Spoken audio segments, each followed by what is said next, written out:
కాలుష్యం కోరల్లో చిక్కుకున్న భూమికి శిలాజ ఇంధనాల కొరతతో సతమతమవుతున్న వ్యవసాయ రంగానికి ఇది ఒక గొప్ప ఊపిరి లాంటిది.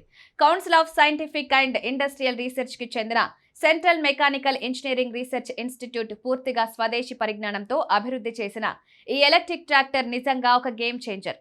దీనికి సిఎస్ఐఆర్ ప్రైమా ఈటీ 11 కుశాల్ అని పేరు పెట్టారు. కుశాల్ అంటే నైపుణ్యం కలిగిందని అర్థం. ఈ ట్రాక్టర్ వ్యవసాయ రంగంలో నిజంగానే ఒక నైపుణ్యమైన సాధనంగా మారనుంది. ముఖ్యంగా మహిళా రైతులు సులభంగా నడిపేలా దీన్ని రూపొందించడం ఈ ఆవిష్కరణలోని మరో విశేషం.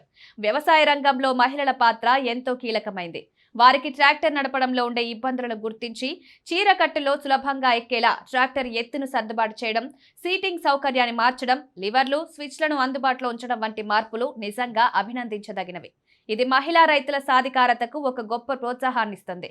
మన దేశంలో ప్రస్తుతం ఉపయోగిస్తున్న ట్రాక్టర్లన్నీ డీజిల్తో నడిచేవే. దేశవ్యాప్తంగా డీజిల్ వినియోగంలో 7% వాటా ఒక్క ట్రాక్టర్లదే అంటే అవి ఎంత పెద్ద మొత్తంలో కాలుష్య ఉద్గారాలను విడుదల చేస్తున్నాయో ఊహించవచ్చు. ఈ నేపథ్యంలో కేంద్ర ప్రభుత్వ ఆదేశాలతో సిఎంఈఆర్ఐ ఈ ఎలక్ట్రిక్ ట్రాక్టర్ను అభివృద్ధి చేయడం నిజంగా ఒక సమయోచితమైన చర్య. ఇందులో 90% స్వదేశీ పరికరాలను ఉపయోగించారు. ఈ ట్రాక్టర్ సాంకేతికత లక్షణాలు కూడా ఎంతో ఆశ్చర్యకరంగా ఉన్నాయి. 26 HP సామర్థ్యంతో తక్కువ బరువుతో రూపొందించిన ఈ ట్రాక్టర్లోని లిథియం అయాన్ బ్యాటరీని ఒక్కసారి ఛార్జ్ చేస్తే 4.5 గంటల పాటు పొలాన్ని దున్నవచ్చు. అదే రహదారిపై ఉపయోగిస్తే 6 గంటల వరకు నడుస్తుంది. 1.5 నుంచి 1.8 టన్నుల బరువును లాగుతూ 25 కిలోమీటర్ల వేగంతో వెళ్లగలగడం నిజంగా అద్భుతం.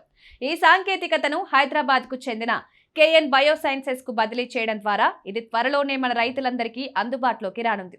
పంజాబ్లోని సిఎంఈఆర్ఐ శాస్త్రవేత్త డాక్టర్ దిల్ప్రీత్ సింగ్ చెప్పినట్లుగా ఈ ఎలక్ట్రిక్ ట్రాక్టర్ను మే లేదా జూన్ నెలలో హైదరాబాద్లోని ఇండియన్ ఇన్స్టిట్యూట్ ఆఫ్ కెమికల్ టెక్నాలజీలో ప్రదర్శించనుండడం తెలంగాణ రైతులకు ఒక గొప్ప అవకాశం. వారు స్వయంగా ఈ ట్రాక్టర్ను చూసి దాని పనితీరును తెలుసుకోవచ్చు. ఈ ఎలక్ట్రిక్ ట్రాక్టర్ కేవలం కాలుష్యాన్ని తగ్గించడమే కాకుండా రైతుల నిర్వహణ ఖర్చులను కూడా తగ్గిస్తుంది. డీజిల్ ధరలు పెరుగుతున్న నేపథ్యంలో ఎలక్ట్రిక్ ట్రాక్టర్ ఒక ఆర్థిక పరమైన ప్రయోజనాన్ని కూడా అందిస్తుంది. అంతేకాక ఇది శబ్దం లేకుండా పనిచేయడం వల్ల రైతులకు మరింత సౌకర్యవంతమైన పని వాతావరణం లభిస్తుంది.